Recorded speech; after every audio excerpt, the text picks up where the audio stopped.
बाबर आजम ने जिस तरह से आज बैटिंग की, उन्होंने अपने 3500 रन T20I में कंप्लीट किए। थर्ड, पहले भी कहता था कि पाकिस्तान की ओपनिंग कमजोरी नहीं है, पाकिस्तान का मिडल ऑर्डर कमजोर है। इतने भी जाहिल कुछ जर्नलिस्ट बैठे हैं और कुछ फेसबुक के जर्नलिस्ट हैं और व्हाट्सएप इंस्टाग्राम के जर्नलिस्ट हैं, वो जाहिल जिस तरह से वो पोस्टें लगा रहे हैं लोगों मेरे पास स्क्रीनशॉट सारे हैं। तो उन्होंने भी इस चीज का भी ब्लेम बाबर आजम को देना कि बाबर आजम ने की मैच रवाया। अगर मैच बाबर आजम ने रवाया तो केन विलियमसन और बाबर आजम की स्ट्राइक रेट कंपेयर करके देखें। केन विलियमसन 135 की स्ट्राइक रेट से खेल रहे थे और बाबर आजम 163 की स्ट्राइक रेट से खेले, उनका साथ किसी ने नहीं दिया। अगर शहनशाह अफरीदी कैप्टनसी पे बात करूं तो जब शहनशाह अफरीदी को 24 रन पड़े हैं उनके सेकंड ओवर में, उसके बाद उन्होंने मिडल फेज में आके बॉलिंग ही नहीं की, वो एंड पे आए और वो आउट करके उन्होंने अपनी विकेट 3 हासिल कर ली हैं। शहनशाह अफरीदी आज कुछ ज्यादा ही ओवर अग्रेसिव नजर आ रहे थे, जिससे जो कि पाकिस्तान की हिस्ट्री में पाकिस्तान का ये हाईएस्ट टोटल है जो पाकिस्तान ने रन कंसीड किए T20 हिस्ट्री में, 226 रन। अस्सलाम वालेकुम गाइस, वेलकम टू वोटेक स्पोर्ट्स। तो आज मैं बात करूंगा पाकिस्तान वर्सेस न्यूजीलैंड का जो फर्स्ट T20 मैच था उसके बारे में, जो कि न्यूजीलैंड ने बड़ा कंप्रिहेंसिवली 46 रन से जीत लिया, जिसमें न्यूजीलैंड ने 226 रन स्कोर किए थे और पाकिस्तान 180 रन पे ऑल आउट हो गया। इस पे बात करेंगे। सबसे पहले शुरू करता हूँ कि ये शहनशाह अफरीदी का as a T20I international T20 international first as a captain match था। किस तरह से उन्होंने कैप्टनसी, किस तरह से बॉलिंग की, उस पर प्रॉपर बात करेंगे। अगर मैं स्कोर कार्ड पहले बता दूं आपको, जिस तरह से पाकिस्तान ने टॉस जीतकर, शहनशाह अफरीदी ने टॉस जीतकर न्यूजीलैंड को पहले बैटिंग की दावत दी और न्यूजीलैंड बैटर्स ने काफी अच्छी बैटिंग का मुजाहरा किया और 226 का इतना बड़ा टारगेट बोर्ड पे लगा दिया, जो कि पाकिस्तान की हिस्ट्री में पाकिस्तान का ये हाईएस्ट टोटल है जो पाकिस्तान ने रन कंसीड किए T20 हिस्ट्री में, 226 रन। तो अगर मैं थोड़ा सा स्कोर कार्ड बता दूं, जिसमें से फिन एलन जिन्होंने 34 रन स्कोर किए, डियोन कॉनवे 0 पे आउट हो गए शहनशाह अफरीदी की बॉल पे। फिर केन विलियमसन ने 57 रन स्कोर किए 42 बॉल्स पे 135 की स्ट्राइक रेट के साथ। गैल मिचेल ने 61 रन स्कोर किए, ग्लेन फिलिप्स ने 19, मार्क चैपमैन ने 26, एडम मिल ने 10 रन स्कोर की, इस सऊदी 0 पे गए और टीम साउथी ने 6 रन स्कोर किए जो कि नॉट आउट रहे। इसमें से अगर पाकिस्तान की बॉलिंग की बात करें तो शहनशाह अफरीदी साहब ने 46 रन देके 3 खिलाड़ियों को आउट किया है, जिसमें से पहले ओवर में उन्होंने 1 रन लिया कंसीड किया और 1 विकेट ली। उसके बाद फिन एलन ने उनको 24 रन मारे उनके दूसरे ओवर में, जो कि शहनशाह अफरीदी ने अपनी T20 करियर में सबसे हाईएस्ट रन कंसीड किए हैं। और अगर मैं शहनशाह अफरीदी की आज बॉलिंग बात करूं तो शहनशाह अफरीदी आज कुछ ज्यादा ही ओवर अग्रेसिव नजर आ रहे थे, जिस तरह वो PSL में भी नजर आते हैं कि अगर कोई उन्हें बाउंड्री हिट करता है तो वो बिल्कुल ही आपे से बाहर हो जाते हैं, आउट ऑफ कंट्रोल हो जाते हैं। और ऊपर से आज वो कैप्टन थे तो उनको कोई कंट्रोल करने वाला भी नहीं था, तो उन्होंने वही 24 रन दोबारा से कंसीड किए और जिस तरह से कैप्टनसी हुई है उसकी बात करूंगा। बॉलिंग पे बात करूं, हारिस रऊफ ने कुछ अच्छी बॉलिंग की है, 34 रन दिए, 2 खिलाड़ियों को आउट किया। फिर आमिर जमाल की आज काफी पिटाई हुई है, 55 रन उन्होंने अपने T20 इस मैच में दिए, 55 run without taking any wicket. फिर अब्बास अफरीदी की बात करूं, जिनका बहुत ही अच्छा डेब्यू है। अब्बास अफरीदी ने भी अपने फर्स्ट ओवर में विकेट ली, जिसमें अब्बास अफरीदी ने 34 रन दिए और 3 खिलाड़ी को आउट किया। फिर उसामा मीर जो हमारे वाहिद ही लेग स्पिनर पूरे पाकिस्तान में रह गए हैं, उन्होंने भी 51 रन कंसीड किया। जिस तरह से वो बॉलिंग करते हैं माशाल्लाह से, थर्ड स्टंप पे तो लेग साइड की 5th स्टंप पे वो बॉल फेंक रहे होते हैं और उधर से ही उनको लेग साइड पे हिट हो रही होती है। अगर शहनशाह अफरीदी कैप्टनसी पे बात करूं तो जब शहनशाह अफरीदी को 24 रन पड़े हैं उनके सेकंड ओवर में, उसके बाद उन्होंने मिडल फेज में आके बॉलिंग ही नहीं की, वो एंड पे आए और वो आउट करके उन्होंने अपनी विकेट 3 हासिल कर ली हैं। अगर शहनशाह अफरीदी को कैप्टनसी करनी है, कूल माइंड होकर कैप्टनसी करनी पड़ेगी और मिडल ओवर में आके जब न्यूजीलैंड के बैटर्स हिटिंग कर रहे हैं, आप डेब्यूटेंट्स को मिडल ओवर में बॉलिंग करवा रहे हो, तो आप खुद कैप्टन हो, आप रिस्पॉन्सिबिलिटी लो, मिडल ओवर्स में आके किसी एक बैट्समैन की विकेट निकालो और फिर चलो अपना ओवर आखिर में अपने फिगर अच्छे करने के लिए बचा लो। लेकिन आपने तो सारे के सारे मिडल ओवर, आपने हारिस रऊफ के भी ओवर बचा लिए, अपने ओवर भी बचा लिए और जितने भी न्यू बॉलर्स थे उनको मिडल में बॉलिंग करा दी। ऑकलैंड जैसे छोटे ग्राउंड के अंदर जो हमारे बॉलर, वैसे भी उसामा मीर का भी T20 में डेब्यू था और अब्बास अफरीदी का भी T20 में डेब्यू था और आमिर जमाल आई थिंक 3 से 4 मैच खेले हैं, वो भी इतना एक्सपीरियंस नहीं है T20 के लिहाज से, लाइन लेंथ के लिहाज से।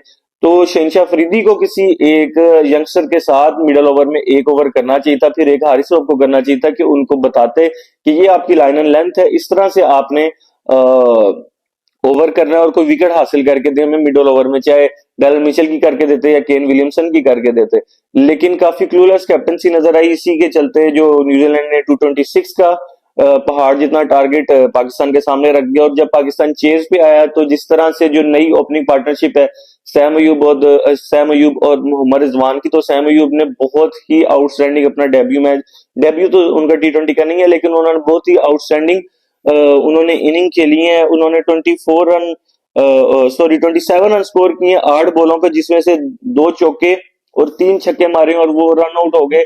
अदरवाइज बहुत ही अच्छे सेट नजर आ रहे थे, जिस तरह से वो उनकी नो लुक शॉट है 6 की उन्होंने वो भी मारी और काफी अच्छी इनिंग खेली। अनफॉर्चुनेटली वो रन आउट हो गए। होप करते हैं नेक्स्ट T20 में वो जिस तरह से आज उन्होंने स्टार्ट लिया था नेक्स्ट T20 में, उस स्टार्ट को 50 और 50 प्लस में कन्वर्ट करें। फिर अगर पाकिस्तान की बैटिंग की बात करूं तो मोहम्मद रिजवान 25 रन स्कोर करके, बाबर आजम जो कि आउट ऑफ फॉर्म थे, किस्म के आउट ऑफ फॉर्म भी थे, रन नहीं आ रहे थे, आज वो पाकिस्तान की तरफ से हाईएस्ट रन स्कोरर रहे। 57 रन स्कोर किए 35 बॉल्स पे, 163 की स्ट्राइक रेट है और उन्होंने 4 चौके और 2 छक्के मारे। ये मैं स्ट्राइक रेट इनकी इसलिए बता रहा हूँ क्योंकि जितने भी जाहिल कुछ जर्नलिस्ट बैठे हैं और कुछ फेसबुक के जर्नलिस्ट हैं और व्हाट्सएप इंस्टाग्राम के जर्नलिस्ट हैं, वो जाहिल जिस तरह से वो पोस्टर लगा रहे हैं लोग, वो मेरे पास स्क्रीनशॉट्स आ रहे हैं।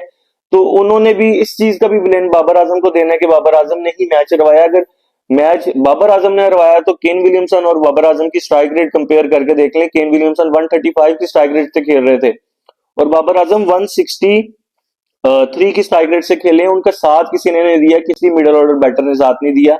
मैं पहले भी कहता था कि पाकिस्तान की ओपनिंग कमजोरी नहीं है, पाकिस्तान का मिडिल ऑर्डर कमजोर है। आज वो युवा फखर जमान भी कुछ करके नहीं गए, 15 स्कोर करके आउट हो गए। फिर इफ्तिखार अहमद 24 रन करके आउट हो गए। फिर जो Azam Khan the wicket keeper batter है लीग में, जो कि वो धमाके मचाते हैं, तबाहियां मचाते हैं, डोमेस्टिक में बहुत स्कोर करते हैं, लेकिन जब इंटरनेशनल में आते हैं तो उनसे स्कोर नहीं होता। जिस तरह से उन्होंने 6 इनिंग में 7 स्कोर किया था पिछली, तो आज 10 करके तो उन्होंने अपना रिकॉर्ड बेहतर कर लिया है, वो 17 स्कोर हो गया 7 इनिंग्स में। तो मुझे आजम खान को भी, अब वो आप वेस्ट इंडीज की लीग में जैसे एक वो पोनीटेल मर्चेंट है, वो भी अपने आप को वेस्ट इंडीज की लीग में जाकर कहता है कि मैं अच्छा ऑलराउंडर हूँ। फिर एक फास्ट बॉलर है, वो वेस्ट इंडीज की लीग में जाके अपने आप को अच्छा बॉलर कहलवाता है। तो ये भी वेस्ट इंडीज की लीग में अगर इन्होंने परफॉर्म सिर्फ उधर ही करना है तो ठीक है। अदरवाइज मोहम्मद हारिस का बहुत अच्छा ऑप्शन था पाकिस्तान के लिए एज अ विकेट कीपर और विकेट कीपर बैटर और हार्ड हिटर। अगर आजम खान को अपने आप को प्रूव करना है तो उनको इंटरनेशनल में भी स्कोर करना पड़ेगा, नहीं तो अदरवाइज वो पॉडकास्ट में जाके या किसी भी इंटरव्यू में जाके बड़े अच्छे अच्छे बयानबाजी करते हैं कि मैं चुप करा दूंगा सबको। तो उनको अभी चांस मिला 5 T20 का, इसमें स्कोर करके फिर प्रूव भी करके दिखाएं। फिर शहीनशाह अफरीदी पे बात करूंगा। वो शहीनशाह अफरीदी साहब जिस तरह से उन्होंने आज कैप्टनसी बॉलिंग के टाइम पे की, और वो खुद को वो लाहौर कलंदर वाले फेज में समझ रहे थे और वो खुद आमिर जमाल से ऊपर बैटिंग करने आ गए कि वो फाइनल जो मुल्तान सुल्तान के अगेंस्ट हुआ था पिछले साल का, उसी तरह शहीनशाह अफरीदी ने समझा कि मैं प्रॉपर ऑलराउंडर हूं, मैं जाके पाकिस्तान को यहाँ से जितवा के लाऊंगा। और वही दूसरी बॉल पे 0 पे आउट हो गए। फिर आमिर जमाल आए, उन्होंने एक चौका एक छक्का मारा, फिर बाबर आजम आउट हुए। फिर तो पाकिस्तान की बैटिंग जैसे वो टेल एंडर ही थे, वो क्लैप्स कर गई, जिसमें से उसामा मीर एक करके गए, अब्बास अफरीदी एक, हारिस रऊफ 0 करके गए और आमिर जमाल दूसरे एंड पे 14 स्कोर पे नॉट आउट खड़े रहे। तो अगर मैं बात करूं पाकिस्तान की बैटिंग की, तो बाबर आजम ने जिस तरह से आज बैटिंग की है, बाबर आजम को वो प्रॉपर एक हार्ड हिटर बैटर नहीं है। वो सबको पता है, जो एनक वाले जाहिलों के अलावा, कि एक बैट्समैन जरूर ऐसा होता है हर टीम में। केन विलियमसन को देख लें, इंग्लैंड में आप इंग्लैंड में प्लेयर हैं ऐसे, अभी मैं नाम बोल रहा हूँ, जो नंबर 1 भी रह चुके हैं। तो हर टीम में एक ऐसा प्लेयर होता है जो आपकी इनिंग को लेके चलने वाला प्लेयर होता है, उसके साथ ही दूसरी बैटिंग वो चलती है। अगर पाकिस्तान के मिडिल ऑर्डर बाबर आजम का साथ देते, हिटिंग करते, वो अच्छे स्कोर सेट होते, तो पाकिस्तान ये आराम से मैच जीत सकता था। लेकिन रैश शॉट, बिला वजह की शॉट, स्लो बॉल को एक्स्ट्रा कवर के ऊपर से छक्का मारने की कोशिश में आजम खान साहब भी आउट हो गए। फखर जमान ने शोदी को कैच दे दिया फुल टॉस पे उनकी।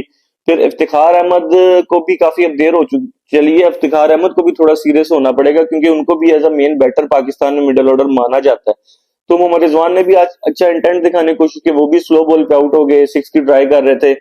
तो बाबर आजम ने जिस तरह से आज बैटिंग की, उन्होंने अपने 3500 रन T20 आई में कंप्लीट किए, 3rd हाईएस्ट रन गेटर हो गए हैं वो, ठीक है। और सबसे कम इनिंग्स में, आई थिंक 99 इनिंग्स में, मैचेस की बात नहीं कर रहा मैं, 99 इनिंग्स में उन्होंने ये 3500 रन अचीव की है T20I में, और सबसे कम इनिंग है और हाईएस्ट भी जा सकते हैं, जिस तरह विराट कोहली और रोहित शर्मा ऊपर है।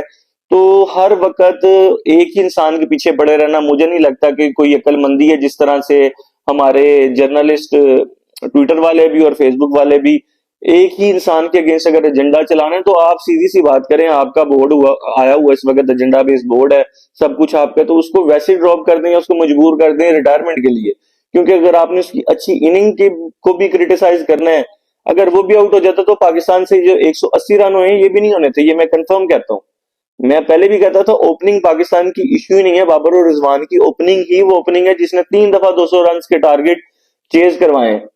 हमेशा में आके मसला होता है हमारे मिडिल ऑर्डर पे, तो ये एनक वालों को समझ नहीं आती, उनको भी समझने चाहिए, वो वैसे जाहिल अनपढ़ है, उनको मैं क्या बताऊं, मैं इस तरह की लैंग्वेज ऐसे यूज कर रहा हूँ कि अभी भी मैं ट्विटर देख के आऊं, अभी भी इसकी इनिंग को क्रिटिसाइज ही किया जा रहा है। अगर ये भी प्लेयर इसका भी 57 निकाल दें तो पाकिस्तान का क्या स्कोर, 130 पे 130-25 पे पाकिस्तान ऑल आउट होके बैठी होती, फिर आप ठीक रहते। अभी भी अब तो वो कैप्टन भी नहीं, अभी भी उसको क्रिटिसाइज, पहले वो कैप्टन होता था तब भी वो क्रिटिसाइज होता था, अब कैप्टन नहीं है फिर भी क्रिटिसाइज होता है। तो थोड़ा सा सेंस इस्तेमाल करने की वो अनक वालों को भी जरूरत है। बिला वजह के स्टेटस लगाने से कुछ नहीं होता, आपके जो आइडियल है वो कुछ पाकिस्तान के लिए अचीव नहीं कर सके सिवाय फिक्सिंग के अलावा। तो उसकी एक ही बाबर की इनिंग जो उसने इंडिया को 10 विकेटों से हराया था वो बहुत बड़ी है।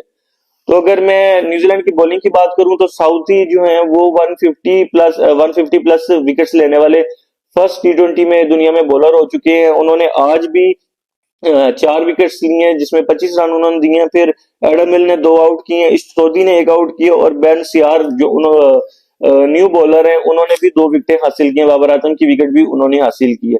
तो जिस तरह से आज पाकिस्तान की परफॉर्मेंस रही है as a bowling unit, batters और फील्डिंग में भी मिसहैप्स हुए हैं, तो मैं होप करता हूँ जो नेक्स्ट मैच है पाकिस्तान का इन चीजों अपनी गलतियों से सीखे, ओवरकम करे और बाउंस बैक करे। शहनशाह अफरीदी को भी थोड़ा काम डाउन रहने की जरूरत है, और बैटिंग में आपको नीचे ही आना पड़ेगा मेरे लिहाज से। शहनशाह अफरीदी कह रहा हूँ, नसीम शाह आपसे ज्यादा कंपेटिबल डिपेंडेबल बैटर है, तो आप अभी अपने आप को अब्दुल रजाक मत समझे, भी थोड़ा नीचे रहें, और जो बैटर हैं या ऑलराउंडर है उनको ही चांस दें। तो होप करते हैं पाकिस्तान नेक्स्ट मैच में बाउंस बैक करे। अभी किस वीडियो से इतना ही, मिलता हूं आपसे नेक्स्ट किसी वीडियो में, तब तक के लिए अल्लाह हाफिज।